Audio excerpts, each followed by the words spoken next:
What's good, y'all? It's your boy Havoc. Final round. We got Mexico versus Puerto Rico. Classic matchup.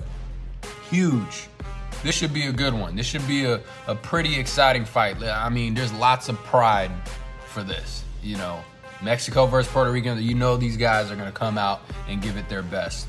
So we got Gabe Rosado versus Jaime Munguia. I like both of these guys. You know, every time I think about Gabe Rosado, he's almost like the Nate Diaz of boxing for some reason. I don't know. That's what I think of when I see Gabe Rosado. He's just game. You know, he's not ever going to be the best fighter, but he's game. He doesn't duck anybody, and he sticks with it. He sticks with the sport. He's going to be there competing as long as he can. Pretty well-rounded boxer, but he's just a gatekeeper, you guys. And you know, he had a big win in his last fight against Inoue, and he was able to clip him with the right hand, the southpaw Inoue. And Inoue, but what I saw in that fight, Inoue was very reckless. Inoue was up, but he just got very reckless and careless. He starts doing this rhythmic movement to where he's jumping from inside to outside range. You know, he's not coming behind a jab or anything. And Rosado just clipped him with a perfect right hand. It was just very reckless on Inoue, especially considering it looked like he was taking control of the fight. But that's why you got a gatekeeper. You know, you cannot sleep on a gatekeeper. They're savvy, they're wily, and they will do what they can to survive and win if the opportunity presents itself. And that's what he did against Inoue. And I think the same thing will apply here. We got a gatekeeper in Rosado. Okay, he's a solid boxer. He's a wily veteran. He's been around the block. I mean, he's faced guys like Triple G. He's been through some wars. So he's seen it all. Okay, he's been through some shit. If Jaime Munguia comes in here and he gets reckless, then he's going to pay the price.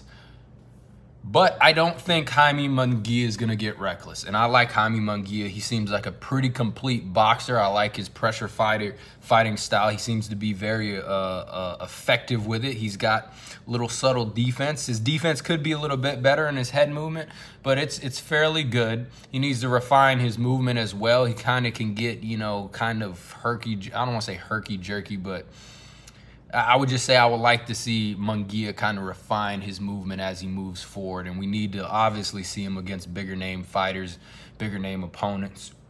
But I like him. He throws some great uppercuts, man. I mean, he throws almost like these shovel hooks and uppercuts, and he can do it from any range, from outside to mid to inside. And I love that. That's pretty awesome when you can throw an uppercut from the outside and land it effectively.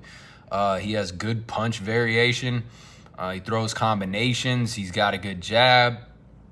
He's a solid fighter, man. He's a solid fighter. He's got a good chin. He's tough. I seen him against, which one of the brothers? One of the Smith brothers.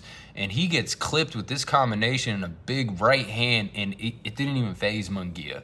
It was crazy. So he's got a pretty damn good chin as far as we know, especially after seeing him eat some punches from a fairly good boxer.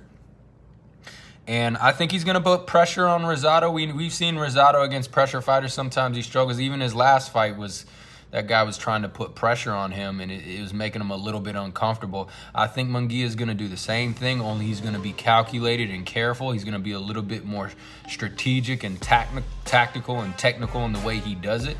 I think he'll be a little bit more patient, but he's going to pour on the pressure as the fight goes, and I think it's going to break Rosado down. And I think the combinations, the punches and bunches, and the power of Munguia is going to just be too much.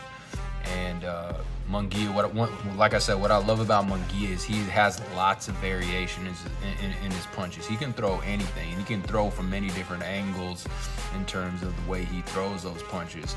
And I love his uppercut. I would not be shocked if tonight he gets Rosado out with an uppercut or, you know, one of those shovel hooks. And I love how he kind of goes into rhythm with them. He'll throw one, he'll bend down, come back up, throw another. He'll duck under and throw another. Beautiful stuff on Munguia's part. But I like Munguia. I like his style. I like his mentality. He just needs to get some work in with some good fighters so we can see what he's really about. But you see right here, Rosado's working a little Philly shell. You might need that.